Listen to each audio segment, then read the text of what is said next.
Whenever you're using a device, it's really important that you understand how it works. So if you're using something like a mobile, probably the most important thing for you to understand about the mobile is that it's a radio receiver, right? So it's both, it's got an antenna in it and it's connecting to another antenna nearby. Now, in order for the connection to work properly, the antenna nearby is logging the location of the mobile phone.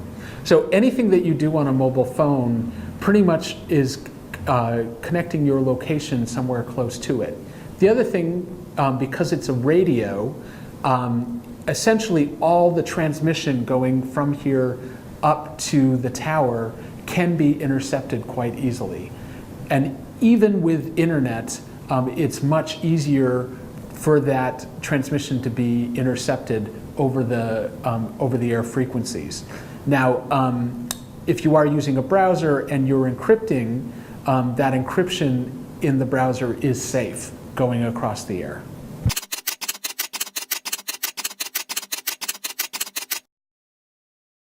So anytime you're making a call with your mobile phone or doing any sort of transmission with it, there's two important numbers that are going out. One is your SIM card number, and the other is the mobile phone security number.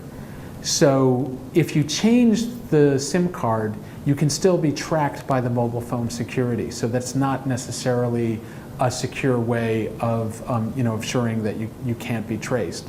The only way that you can assure it is if you change your SIM cards and you change your mobile.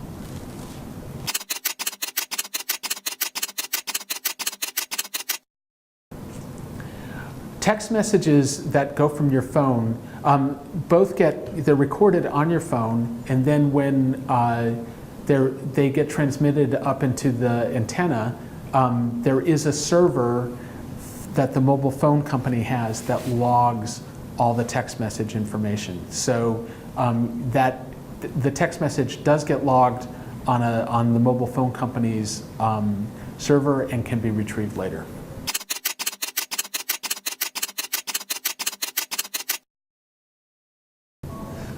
One general rule about mobiles: if they're ever out of your possession for any period, just assume that they've been tampered with.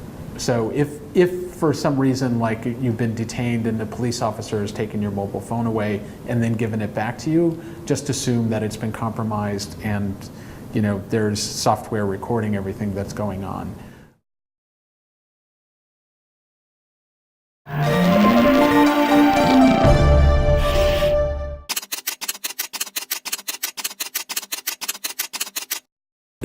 Generally, all the browsers are insecure unless you've taken steps to make them more secure.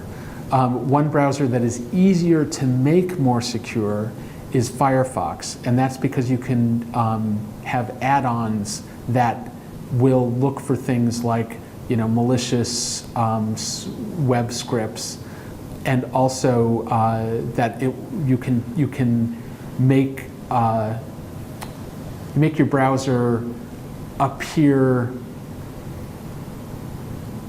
it can be less traceable, or it can be harder to trace. So Firefox using add-ons is a very good way to be secure, or to assure more security when you're browsing.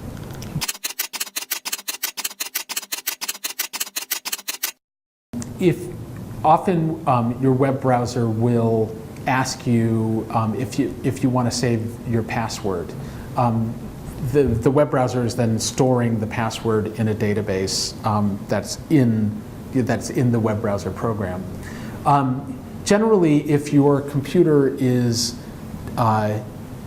never out of your possession, it's safe to use those.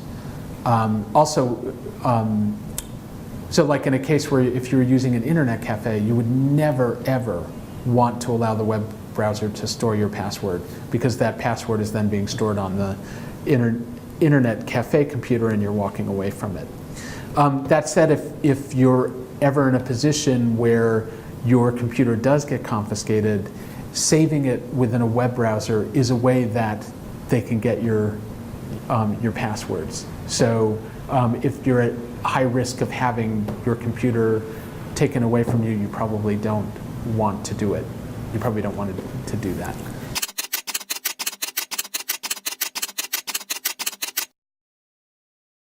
Several browsers now, like Firefox and Chrome, have something that they call private browsing or incognito browsing.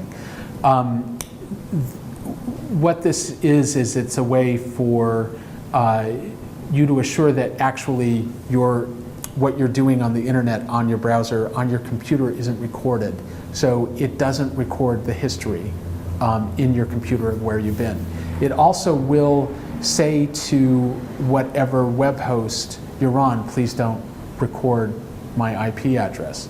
However, you still are sending a transmission through your internet service provider, and it's also still probably going through your country gateway. So it's not that secure. What you're more assured of is that the history on your computer is not being recorded in case your computer is ever being confiscated or if anyone is ever looking at your web history.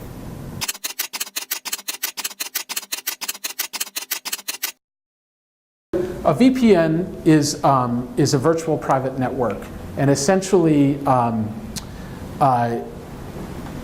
let's see here, a VPN would be a server, a computer server, that's out here and might be outside of the country gateway. So essentially, the communication is going from your computer and sometimes around the internet service provider to the VPN over here. This is then where your communication trail starts. And often these are outside of the country gateway so that they can get to the internet and whatever pages are being blocked by the country gateway.